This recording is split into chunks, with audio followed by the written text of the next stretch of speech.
자, 우리 하나님 말씀은 고린도후서 12장 14절 15절 같이 보겠습니다. 고린도후서 12장 14절 15절 두 절을 같이 읽겠습니다. 시작. 보라, 내가 이제 세 번째 너희에게 가기를 준비하였으나 너희에게 배를 끼치지 아니하리라. 내가 구하는 것은 너희의 재물이 아니요 오직 너희이니라. 어린아이가 부모를 위하여 재물을 저축하는 것이 아니요 부모가 어린아이를 위하여 하느니라. 내가 너희 영혼을 위하여 크게 기뻐함으로 재물을 사용하고 또 내 자신까지도 내어 주리니 너희를 더욱 사랑할수록 나는 사랑을 덜 받겠느냐. 아멘. 하나님 아버지, 오늘 또 우리는 주 앞에 나올 때 정말 주 예수 이름을 의지하고 또 그의 보혈을 의지하여 주 앞에 나왔습니다. 특별히 하나님께 나올 때 정말 예물을 준비하여 하나님께 대한 예를 갖추고 믿음을 보인 우리 영혼들을 기억해 주시고 저들의 손에서 그들의 물질을 받으실 때 그 믿음도 연락받아 주시고 그 영혼을 하나님의 성령으로 역사하셔서 늘 주의 영으로 감동되게 도와주시며 이 땅에 살면서 빛과 소금의 역할을 감당하시도록 환경도 열어주시기를 간절히 빌고 원합니다. 하나님이 오늘 또 그들의 심령에 복을 주어서 하나님 말씀을 들을 만한 영감이 충만하게 도와주시고 영혼이 잘됨같이 범사가 잘되는 체험할 수 있도록 인도하여 주시옵소서. 이렇게 라고 마음을 구별해 접해 나오는 모든 심령들 속에 은혜 위에 은혜가 있게 도와주시고 하나님의 일을 위해서 보이지 않는 곳에 일하는 많은 자들에게도 하나님의 신령한 복이 임할 수 있도록 인도하여 주시옵소서. 감사하고 예수님의 이름으로 기도합니다. 주 앞에 감사하는 여러분의 심령 속에 가정 속에 주의 복이 함께 하시기를 예수 이름으로 축원합니다. 하나님이 이렇게 아담을 흙으로 만드시고 사람을 처음에 흙으로 만드시고 그를 이렇게 불러서 하신 일이 뭐냐면 그 코에 생기를 불어넣어서 사람으로 하여금 생명이 이렇게 되게 하셨습니다. 그 말은 사람으로 하여금 짐승과 다를 것 없는 사람으로 하여금 이제 하나님을 닮은 영적 존재가 이렇게 되게 하셨다는 겁니다. 그 순간부터 하나님은 우리 사람을 더 사랑하시고 자기 형상의 모양을 따라 지음받은 인간들에게 더 관심이 있으시고 우리 또한 영적 존재가 됨으로 말미암아 이제 영이신 하나님을 만나고 영이신 하나님을 이렇게 좀 체험할 수 있는 이제 그러한 길이 열린 겁니다. 결국 신앙생활이라고 하는 것은 이 영혼을 위해서 사는 생활이 신앙생활이라 이렇게 볼 수가 있습니다. 하나님의 관심은 지금도 썩어져가는 육체에 관심 있는 것이 아니고 바로 영원히 있을 하나님의 속성을 가진 그 영혼에 관심이 있습니다. 그래서 하나님이 율법을 주신 것도 분명히 율법은 육체의 예법이 있지만 그 이면에 갈라디아서 3장에 나와 있는 것처럼 율법이 뭐냐? 예수 그리스도에게로 인도하는 몽학선생이다. 예수께로 인도하는 하나의 지도와 같고 약도와 같은 것이 율법이다. 그러면 예수께로 왜 하나님께서 우리를 인도하시려고 하는 것일까? 예수님이 바로 우리에게 생명을 주시는 분이시기 때문에 곧 영혼을 살리시는 분이시기 때문에 우리를 예수께로 이렇게 인도하게 되는 것입니다. 예수님이 말씀하신 것도 요한복음 6장에서 분명히 말씀하십니다. 살리는 것은 영이니 육은 무익하다. 너희는 바로 이 육체를 위해 살지 말고 영을 위해 살아라. 계속 말씀하고 있는 거 아니겠습니까? 바로 하나님의 관심이 이 영혼에 있습니다.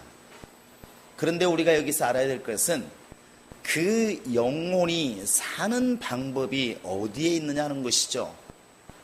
내 영혼을 내가 살릴 수가 있는가? 아니면 하나님이 살리시는 것인가? 이렇게 우리가 질문하면 다 하나님이 살리신다고 말을 합니다. 그런데 은연중에 우리는 를 너무 쉽게 하고 있다는 것이죠. 우리가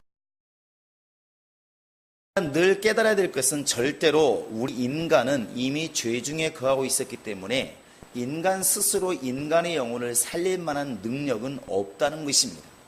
아예 전무하다는 것이죠. 우리는 우리가 성경을 읽고 우리가 기도하니까 내가 내 영혼을 살리는 것 같은 그런 착각이 들긴 하지만 사람의 영혼을 존재하게 만드시고 사람의 영혼을 살리는 것은 하나님밖에 없습니다. 그런데 우리는 간혹 가다가 이렇게 내 영혼을 위하여 하다 보면 이 말을 오해해서 내가 내 영혼을 위하지 않으면 어찌 되겠는가. 그래서 불신자도 만나면 안 되고 나 혼자 기도하고 나 혼자 예배하면 내 영혼 충만할 것이라는 착각을 이렇게 하게 된다는 것이죠. 하나님은 우리에게 그렇게 명령하지 않았습니다. 자기가 자기를 위하는 것은 세상 방법입니다. 잘 생각해 보시기 바랍니다. 육체를 봤을 때에 내가 벌어서 내 옷을 사입고 내가 벌어서 내가 맛있는 고기를 먹고 내가 벌어서 내가 좋은 집을 사고 내가 벌어서 내가 좋은 여행을 하고 이런 걸 보고 사람들이 참 대단한 사람이라고 말하는 사람 별로 없습니다. 그런데 자기가 열심히 벌어서 자기를 위해 쓰지 않고 이웃을 위해 쓰고 장학사업을 하고 어려운 사람을 구제하면 뭐라고 그러냐면 참 대단한 사람이다, 훌륭하다 이렇게 말을 합니다. 무슨 얘기인가요? 자기가 존귀하게 되는 방법은 자기가 자기를 위해서 유의하는 것이 아니라 다른 사람을 높이고 살리면은 사람들이 나를 이렇게 높인다는 것이죠. 근데 영적인 원리도 똑같습니다. 우리가 흔히 이런 말을 하잖아요. 자, 주님의 뜻대로 살자. 하나님의 뜻대로 살자. 이런 말들을 너무 쉽게 합니다. 그런데 이렇게 반문해 볼 수 있습니다. 하나님의 뜻이 뭐냐? 예수님의 뜻이 뭐냐? 주님 뜻대로 그렇게 많은 말을 하는데 주님의 뜻이 뭐냐 이것이죠. 예수님은 우리에게 이렇게 말씀하십니다. 내가 너희에게 새 계명을 주는데 곧 새로운 명령을 주는데 너희는 서로 사랑해라. 네 이웃처럼 사랑해라. 이것이 예수님의 명령입니다. 이 말은 네가 너를 사랑하라는 얘기가 아니라 내가 너를 사랑해 줄 것이니까 너는 네 옆에 있는 사람을 사랑해라. 이게 주의 명령이에요. 그런데 우리는 이것을 간과하고 있다는 것이죠. 나는 내가 사랑하지 않으면 누가 나를 사랑하겠는가? 이 세상 법칙이 그대로 이기주의가 교회 안에도 들어와서 은연중에 그런 생각을 참 많이 한다는 것입니다. 기독교의 법칙은 죽어야 사는 법입니다. 그것도 스스로 죽는 게 아니라 이웃을 위해서 내가 죽지 않으면 절대로 내가 살지를 못하는 것입니다. 너희 십자가를 지고 나를 쫓을 것이나 이렇게 말씀하시는 것은 단순히 예배드리는 것이, 기도하는 것이, 성경 보는 것이 힘들다고 지금 말씀하는 게 아닙니다. 그 십자가는 다른 사람 때문에 네가 죽는 걸 얘기하는 것입니다. 예수님은 지금 살기가 버거워서 십자가를 진 게 아니고 자기를 위해서는 십자가를 안 져도 아무 상관이 없습니다. 그러나 죄 때문에 죽어가는 여러분과 우리 때문에 십자가를 지게 된 겁니다. 너는 십자가를 지고 나를 따라오라는 것은 네가 지금 예배드리는 것, 신앙생활하는 것, 힘든 거 그걸 말하는 게 아니고 이웃을 구원하시기 위해서, 네가 이웃을 사랑하기 위해서 네가 당해야 되는 그 고통을 이르게 십자가라 말하는 것입니다. 예수의 명령은 그겁니다. 우리는 내가 나를 살리는 것처럼 생각하지만 이것은 생각을 바꾸셔야 됩니다. 예수님이 십자가에 죽으셨을 때 성경은 이렇게 증거하고 있습니다. 이 사도 베드로나 바울이 계속 증거하는 뭐냐면 하나님이 그를 살리셨고 계속 이렇게 말합니다. 예수가 스스로 살아난 것이 아니라 하나님이 그를 예수가 죄 없이 억울하게 죽으심으로, 죄 때문에 죽으심으로, 우리 때문에 죽으심으로 하나님은 그를 살리셨다는 것입니다. 그러면 여러분과 지금 내가 사는 방법도 내가 사는 것이 아니라 하나님이 나를 살리셔야 살게 되는 겁니다. 내 스스로 나는 구원받을 만한 사람이라고 생각해서 구원을 받는 것이 아니고 하나님이 너는 구원받을 만한 사람이라고 인정하셔야 그게 구원이지 않겠냐는 것입니다. 그래서 우리가 내 영혼이 지금 주의 말씀대로 살고 있는가, 안 살고 있는가, 이것은 내가 지금 예수를 잘 믿고 있는가, 예배를 잘 드리고 있는가, 기도를 잘하고 있는가, 우리는 이렇게 많이 판단을 하지만 하나님의 판단은 예수의 명령을 잘 지키느냐 안 지키느냐로 이렇게 판단하십니다. 이것을 기록한 게 요한복음에 보시면 잘 나와 있습니다. 요한일서에 보면 잘 나와 있습니다. 우리 한번 요한일서 3장을 이렇게 펴보시기 바랍니다. 요한일서 3장입니다. 우리 한번 13절부터 16절까지 읽어보시겠습니다. 13절부터 16절입니다. 시작. 형제들아, 세상이 너희를 미워하여도 이상히 여기지 말라. 우리는 형제를 사랑함으로 사망에서 옮겨 생명으로 들어간 줄을 알거니와 사랑하지 아니하는 자는 사망에 머물러 있느니라. 그 형제를 미워하는 자마다 살인하는 자마다 영생이 그 속에 거하지 아니하는 것을 너희가 아는 바라.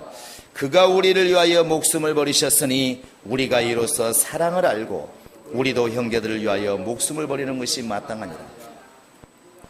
14절에 보시면 형제를 사랑함으로 사망에서 옮겨 생명으로 들어간 줄을 알거니와 사랑하지 아니하는 자는 사망에 머물러 있느니라.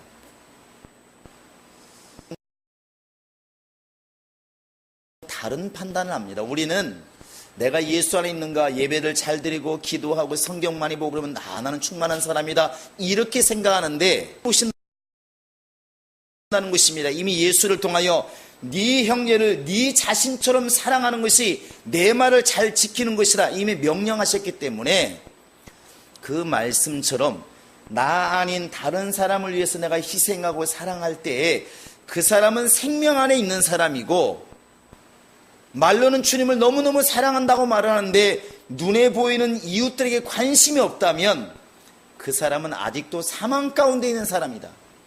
쉽게 말하면 예수를 제대로 못 믿고 있는 사람이다. 이건 너무나 단순하게 이렇게 결론을 내립니다. 뒤에 나와 있는 거 마찬가지겠습니까? 15절에 보시면 아예 나가서 형제를 미워하는 사람은 살인한 자고 형제를 미워하는 사람은 애당초에 영생이 그 사람 속에 없다. 자기가 아무리 믿음 있는 것처럼 생각할지는 모르겠지만 하나님의 눈으로 보면 그 사람 속에 영생이 없는 사람이다. 아주 두려운 결론을 내죠. 그래서 이 사도 요한이, 예수님의 가장 사랑을 받았던 사도 요한이 결론을 내는 게 뭐겠습니까? 16절에 보시면 예수님께서 우리를 위하여 자기 목숨을 버리셨으니, 이렇게 말합니다. 자기를 위해서 목숨 버린 게 아니라 우리를 위해서 예수님이 목숨을 버리셨으니 우리도 이웃을 위해서, 형제를 위해서 목숨을 버리는 것이 마땅하지 않느냐. 이 방법이 어려운 게 아닙니다. 행하기가 어려운 것이죠. 이것이 일이 아니겠습니까? 부모님이 나를 사랑했으니 나도 또한 내 자녀를 사랑하는 것이 당연한 거 아니겠느냐. 받은 사랑이 있으니까. 똑같은 원리입니다. 예수님께서 자신을 위해 살지 않고 우리를 위해서 사셨으니 우리 또한 그렇게 예수님과 같다면, 예수님을 닮았다면, 예수의 명령을 듣고 있다면 형제를 위해서, 이웃을 위해서 그렇게 희생하며 사는 것이 당연하지 않겠느냐. 이것을 지금 명령하고 있는 것입니다. 오늘날 우리 기독교인들이 참 얼마나 예수의 명령과는 어긋나 있는 것을 다시 한번 보게 하는 말씀이죠. 오늘 본문으로 이렇게 와 보시기 바랍니다. 15절에 보시면 바울이 이제 고린도 교인들에게 이렇게 말하죠. 고린도 교인들이 상당히 문제가 많은 교회에 있었지만 바울이 헌금을 강조하고, 고린도서 이제 8장 9장에 보면 헌금을 많이 얘기를 하고 있는데, 그런 이야기를 하니까 이제 사람들이 말하기를 사도 바울이 정말 돈만 밝히는 사람이다, 이런 얘기도 많이 했겠죠. 그런데 바울은 이렇게 이야기를 합니다. 15절 한번 같이 읽겠습니다. 시작. 내가 너희 영혼을 위하여 크게 기뻐함으로 재물을 사용하고 또 내 자신까지도 내어 주리니 너희를 더욱 사랑할수록 나는 사랑을 덜 받겠느냐.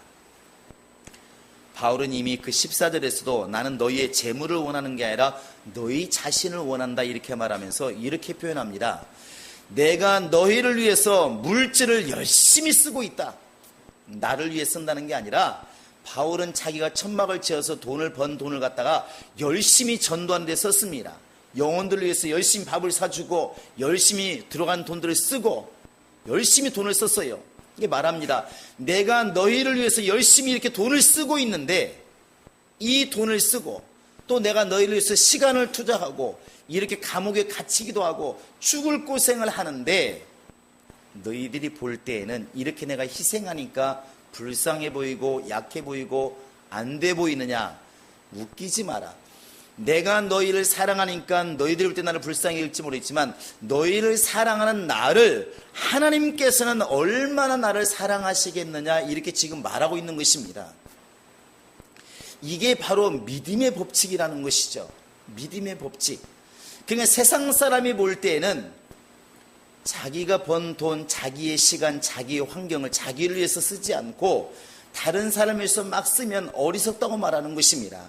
지난 시간 말한 것처럼 아브라함이 본토 친척 아비집을 떠나니까 저렇게 좋은 환경을 왜 떠나는가 참 답답한 사람이다.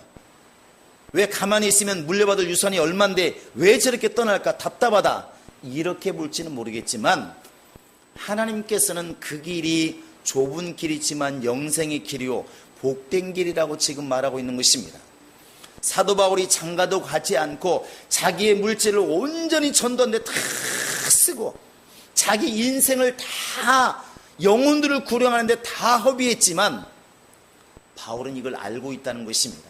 예수님이 우리를 구원하시기 위해서 온 인생을 다 쓰시고 십자가 달려 죽으셨지만 그 길은 바로 죽는 길이 아니라 결국 영광의 보좌에 올라가는 지혜로운 길이었다. 그와 같이 내가 지금 너희를 위해서 이렇게 재물을 사용하고 시간을 투자하고 내 자신을 다 내어주는 이것이 사람들 보기에는 어리석어 보일지 모르겠지만 하나님께서 나를 더 사랑하지 않겠느냐. 그래서 주는 자가 받는 자보다 복이 있다 이렇게 말씀하시는 겁니다. 그래서 우리가 믿음이 있는가 없는가, 내가 정말 예수의 말씀을 듣고 있는가 순종하지 않고 있는가는 어떻게 판단할 수 있느냐면 내게서 지금 물질이 얼마나 이웃을 위해서 쓰이고 있는가, 내 시간이 얼마나 이웃을 위해서 쓰임받고 있는가, 나의 관심이 얼마나 이웃에게 관심이 있는가. 사실은 주님이 우리로서는 너무 답답하지만 그것으로 판단하신다는 것입니다. 어떤 사람이 1억을 법니다 한 달에. 근데 그 사람이 정말 교회나 이웃을 위해서 100만 원밖에 쓰고 있지 않다면 그 사람은 0.1%의 신앙밖에 없는 것이겠죠. 물질을 보면 그렇다는 것입니다. 시간도 마찬가지겠죠. 주님께서는 그것으로 판단한다는 것입니다. 물론 그 교회에 어려운 사람이 10만 원 하는 사람보다는 훨씬 많은 헌금을 하는 것입니다. 주님은 그렇게 보지 않고 있다는 것이죠. 많이 준 사람에게는 많은 것을 요구하겠다 하는 것이 주님의 뜻입니다.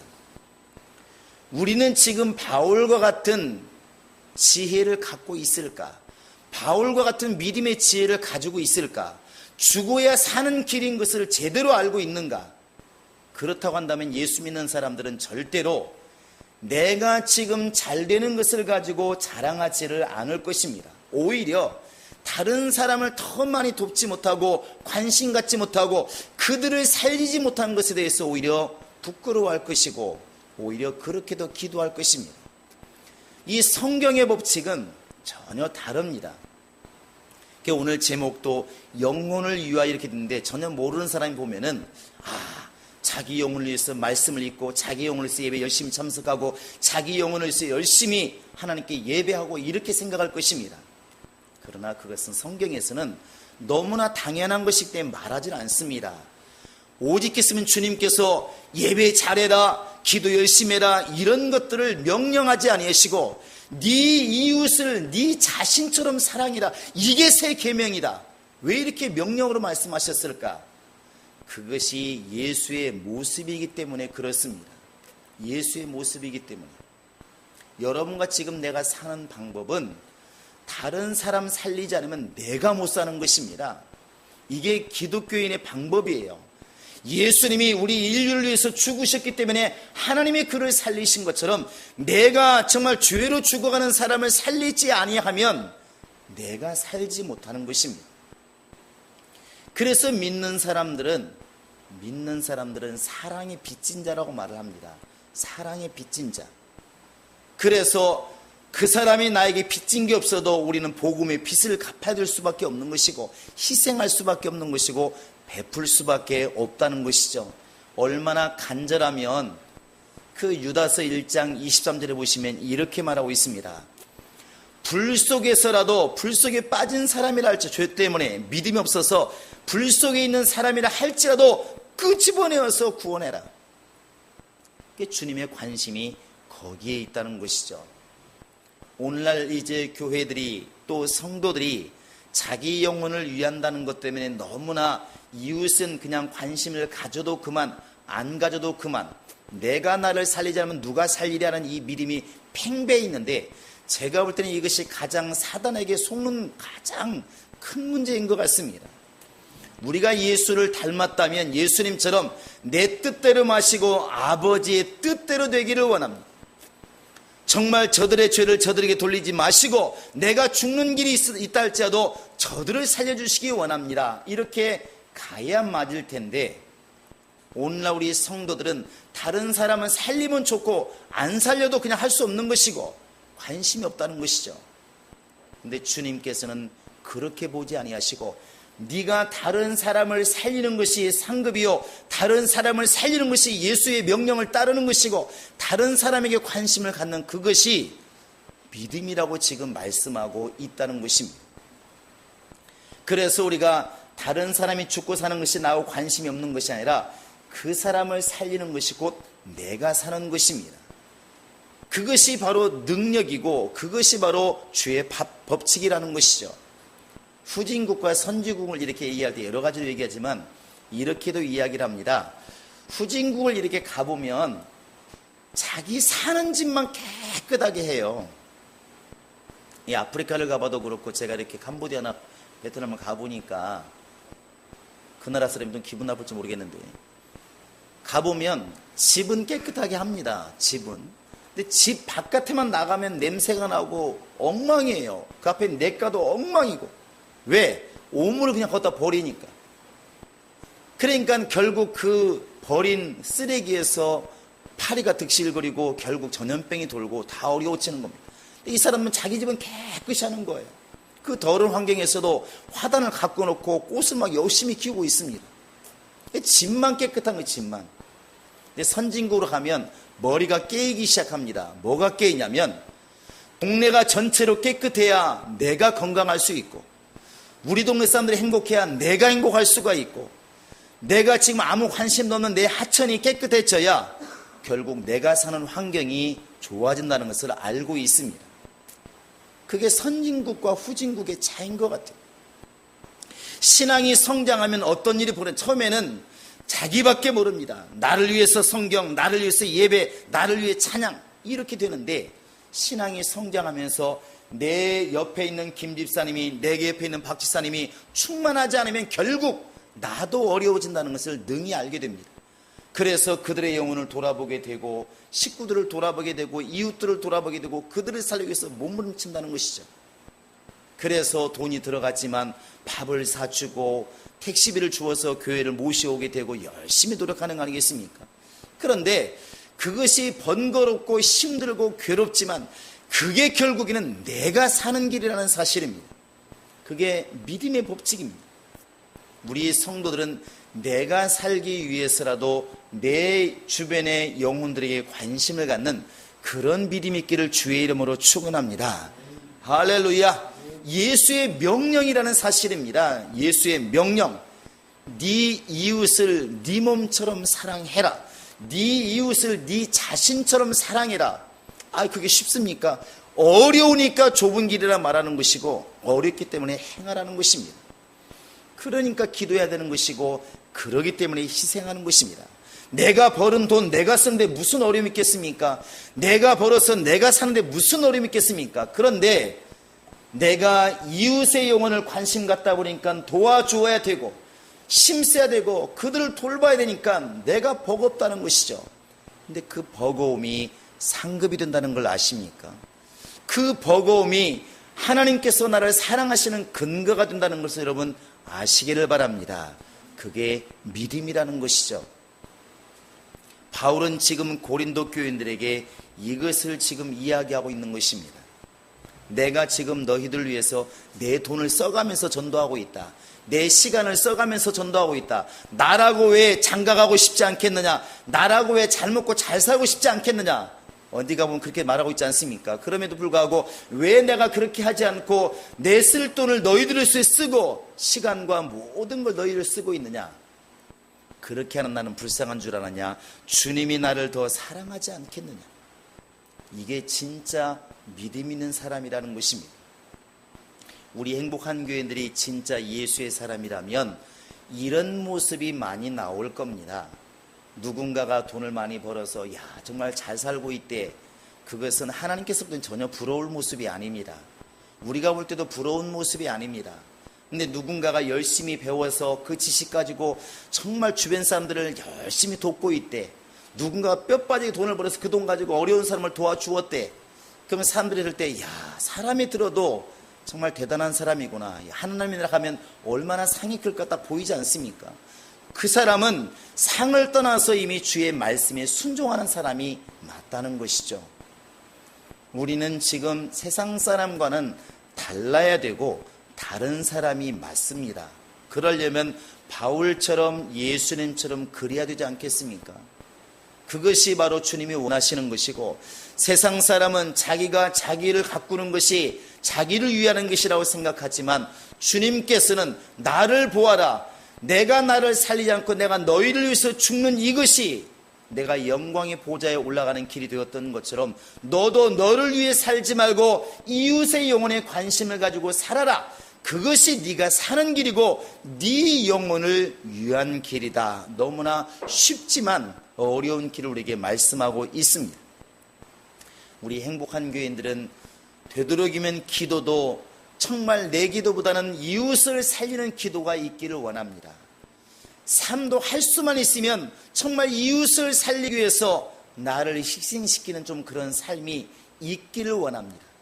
그것이 바로 믿음이고 그것이 주님이 우리에게 지금 원하시는 신앙의 길입니다. 우리 행복한 교인들은 다른 사람보다 뛰어나지 않을지 모르겠지만 적어도 주의 말씀에 관한 하는 순종하는 자가 되어서 다른 사람을 살리는 것이 내가 사는 길이다. 여러분 오늘 이 말만 기억하시기 바랍니다. 자, 해보실까요? 다른 사람을 살리는 것이 내가 사는 것이다.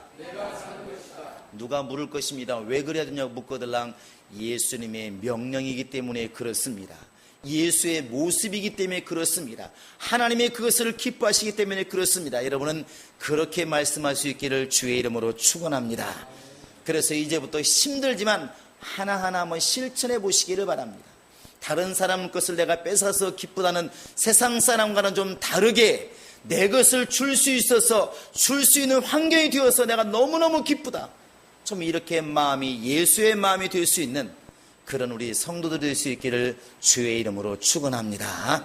이 시간 우리와 같이 한번 기도하겠습니다. 기도할 때 하나님, 세상 사람은 다른 사람의 것을 내 것으로 만드는 것에 기쁨이 있을지 몰라도 하나님, 나는 내 손에 줄 것이 있으므로 감사하는 자가 되게 도와주시고 이웃의 영혼을 돌아볼 수 있는 자가 된 것을 감사하게 도와주시고 이웃을 네 몸처럼 사랑하신 주의 명령을 기억하고 그 말씀에 순종할 수 있는 자가 된 것에 감사할 줄 아는 그런 신앙이 되게 도와주시고 내 눈에 스치는 사람들, 내 주변에 거하는 사람들, 그들의 영혼을 무관심하지 아니하고 그들의 영혼을 살리기 위해서 나를 희생할 줄 아는 예수의 모습이 내 안에 있게 하소서. 우리 다 같이